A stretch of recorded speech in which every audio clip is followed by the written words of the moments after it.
नमस्कार विद्यार्थी मित्रांनो, अभ्यास अलर्ट या आपल्या यूट्यूब चॅनलवरती आपलं स्वागत आहे.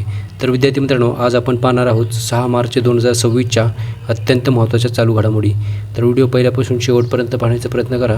अतिशय महत्त्वाचे आणि निवडक प्रश्न असणार आहेत, जे की तुम्हाला कोणत्याही स्पर्धा परीक्षेमध्ये डायरेक्ट विचारले जाऊ शकतात. तर विद्यार्थी मित्रांनो बघा, आजचा पहिला प्रश्न आहे, भारताचा 93वा बुद्धिबळ ग्रँडमास्टर कोण बनला आहे? तर विद्यार्थी मित्रांनो, अतिशय इम्पॉर्टंट प्रश्न आहे.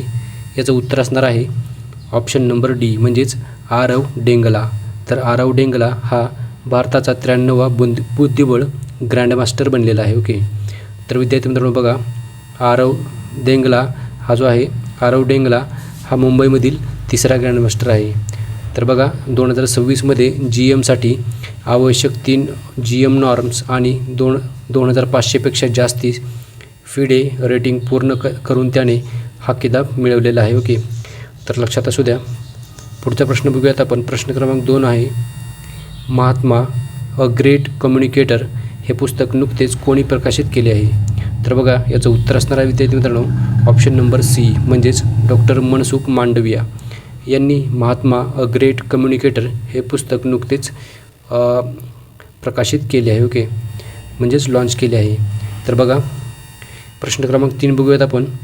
11वा रायसिना डायलॉग 2026 कोणत्या शहरात आयोजित केला जाईल? तर बघा, याचं उत्तर असणार आहे विद्यार्थी मित्रांनो ऑप्शन नंबर डी, म्हणजेच नवी दिल्ली.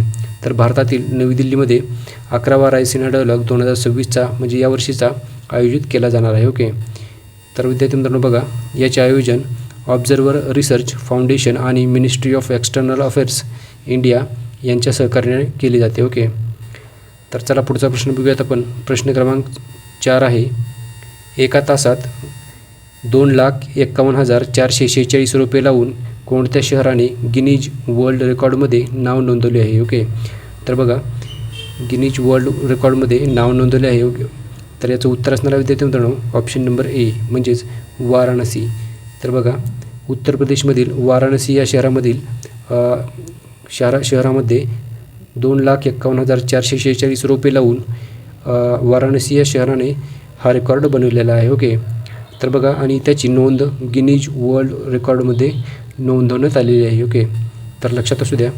बघा, एका तासामध्ये 2,51,446 रुपये लावून गिनीज वर्ल्ड रेकॉर्डमध्ये नोंदवणारे शहर म्हणजे वाराणसी, म्हणजेच काशी, उत्तर प्रदेशमधील आहे. ओके, तर वाराणसी असे याचं नाव आहे. ओके, लक्षात असू द्या. पुढचा प्रश्न बघूयात आपण. प्रश्न क्रमांक 5 आहे बघा, नुकताच कॅनडाला निर्यात करण्यात आलेला सलेम सागोला GI टॅग मिळाला असून तो कोणत्या राज्यामधील आहे? तर बघा, याचं उत्तर असणार आहे विद्यार्थी मित्रांनो ऑप्शन नंबर सी, म्हणजेच तामिळनाडू. तर तामिळनाडू राज्यामधील सलेम सागो याला GI टॅग मिळालेला आहे. ओके, तर लक्षात असू द्या. आणि तामिळनाडू या राज्याची राजधानी आहे चेन्नई. ओके, तर विद्यार्थी मित्रांनो बघा,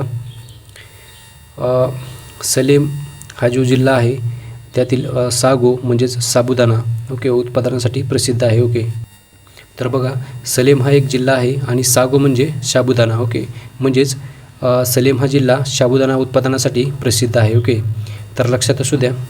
प्रश्न क्रमांक 6 बघूयात आपण. मुसळधार बर्फामुळे अडकलेल्या पर्यटकांना वाचवण्यासाठी भारतीय लष्कराने ऑपरेशन हिमराहत हे कोणत्या राज्यामध्ये सुरू केले आहे? ओके, तर बघा, याचं उत्तर असणार आहे विद्यार्थी मित्रांनो ऑप्शन नंबर बी, म्हणजेच सिक्कीम. तर सिक्कीम राज्यामध्ये ऑपरेशन हिमराहत हे नुकतेच भारतीय लष्कराने सुरू केले आहे. ओके, तर बघा विद्यार्थी मित्रांनो, काय झाले की पूर्व सिक्कीम म्हणजेच ईस्ट सिक्कीममध्ये अचानक झालेल्या जोरदार बर्फवृष्टीमुळे अनेक पर्यटक अडकले होते आणि भारतीय लष्कराने हे रेस्क्यू ऑपरेशन सुरू करून पर्यटकांना सुरक्षित ठिकाणी हलवले आहे. ओके, तर बघा, ऑपरेशन हिमराहत अंतर्गत हे काम करण्यात आलेले आहे. ओके, लक्षात असू द्या. चला पुढचा प्रश्न बघूयात आपण. प्रश्न क्रमांक 7 आहे बघा, स्काय स्टिंग हे 6व्या पिढीतील मिसाईल कोणत्या देशाने विकसित केले आहे? ओके, तर बघा, याचं उत्तर असणार आहे विद्यार्थी मित्रांनो ऑप्शन नंबर ए, म्हणजेच इस्रायल. तर इस्रायल या देशाचे स्काय स्टिंग हे 6व्या पिढीतील मिसाईल आहे. ओके, तर लक्षात असू द्या. विद्यार्थी मित्रांनो बघूयात आपण. इस्रायल या देशाची राजधानी आहे जेरुसलम. ओके, लक्षात असू द्या. बघा, स्काय स्टेल हे जे मिसाईल आहे ते राफेल ॲडव्हान्स डिफेन्स सिस्टीम या इस्रायली संरक्षण कंपनीने विकसित केलेले आहे आणि हे long range air to air missile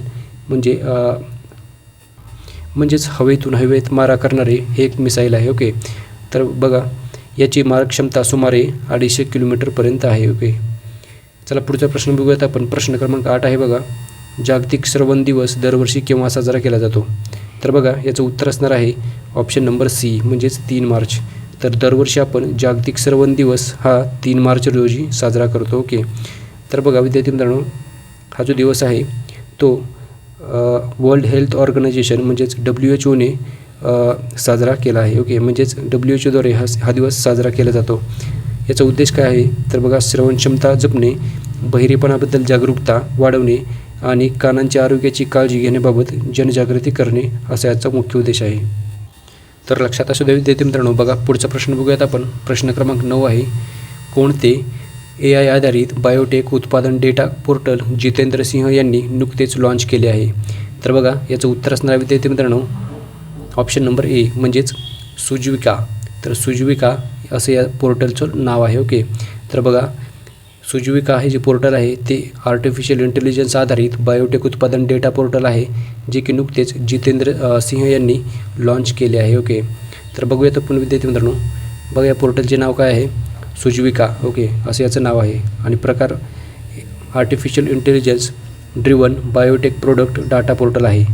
बघा याचा उद्देश काय असणार आहे की बायोटेक उत्पादनांचे आयात डेटा, संशोधन आणि माहिती तसेच उद्योग माहिती उपलब्ध करून देणे हा याचा मुख्य उद्देश असणार आहे. आणि हे पोर्टल डिपार्टमेंट ऑफ बायोटेक्नॉलॉजी च्या 40व्या वर्धापन दिनानिमित्त लॉन्च करण्यात आलेले आहे. ओके, तर लक्षात असू द्या. प्रश्न क्रमांक 10 बघूयात आपण. महत्त्वाचा प्रश्न आहे विद्यार्थी मित्रांनो. बघा 2025च्या OAG माहितीनुसार आशिया पॅसिफिक प्रदेशातील सर्वात व्यस्त विमानतळामध्ये दिल्लीतील इंदिरा गांधी आंतरराष्ट्रीय विमानतळाचा क्रमांक किती आहे?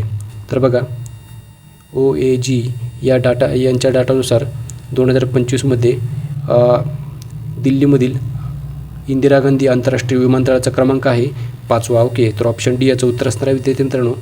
तर बघा विद्यार्थी मित्रांनो, बघूयात आपण या लिस्टमध्ये 2025च्या आशिया पॅसिफिक टॉप 5 व्यस्त विमानतळापैकी भारतातील इंदिरा गांधी आंतरराष्ट्रीय विमानतळ हे 5व्या क्रमांकावर आहे. तर बघा पहिल्या क्रमांकावर आहे टोकियो हानेडा विमानतळ, जे की जपानमधील आहे. ओके, दुसऱ्या क्रमांकावर आहे शांघाय पुदोंग विमानतळ, जे की चीन या देशामधील आहे.